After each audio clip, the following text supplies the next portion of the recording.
100 वर्षीय बुजुर्ग पहले खुद को जिंदा दफन करना चाहता था, लेकिन जैसे ही उसने खुदाई शुरू की, उसे एक सोने की डली मिल गई।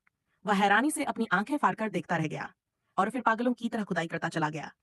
उसे क्या पता था कि मौत की तलाश में निकला रास्ता उसे एक सोने के पहाड़ तक पहुंचा देगा। बुजुर्ग ने अपने मुंह पर हाथ रख लिया था कि खुशी के मारे निकली आवाज कोई और न सुन ले। अब उसके पास इतना सोना था कि उसका बाकी जीवन आराम और ऐशो आराम में बीत सकता था, लेकिन उसे इस बात का अंदाजा नहीं था कि ही सोना उसे घरे अंधेरे में ले जाएगा। बुजुर्ग वह सारा सोना लेकर शहर की ओर रवाना हो गया, नई जिंदगी की शुरुआत करने के इरादे से।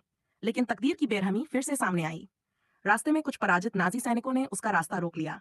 जैसे ही उन्हें सोने की खबर लगी, उन्होंने तुरंत उसे लूट लिया। बुजुर्ग का दिल टूट गया, लेकिन इतने सारे सैनिकों के सामने वह कुछ भी नहीं कर सकता था। मगर फिर जो हुआ, उसने उसे अंदर से झकझोर दिया। सैनिकों ने न सिर्फ सोना छीना, बल्कि उसके प्यारे कुत्ते को भी नहीं बख्शा। ये सब देखकर बुजुर्ग गुस्से से कांप उठा। जो सैनिक अभी तक उस पर हंस रहे थे, उनमें से एक की खोपड़ी अगले ही पल चीर दी गई। दूसरे को संभलने का भी मौका नहीं मिला।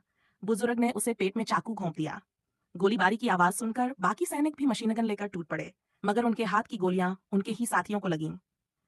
कुछ ही पलों में सारे सैनिक मारे जा चुके थे। हालांकि बुजुर्ग ने बहुतों को मार गिराया, मगर खतरा अभी टला नहीं था, क्योंकि दूर से टैंक की गड़गड़ाहट सुनाई देने लगी थी।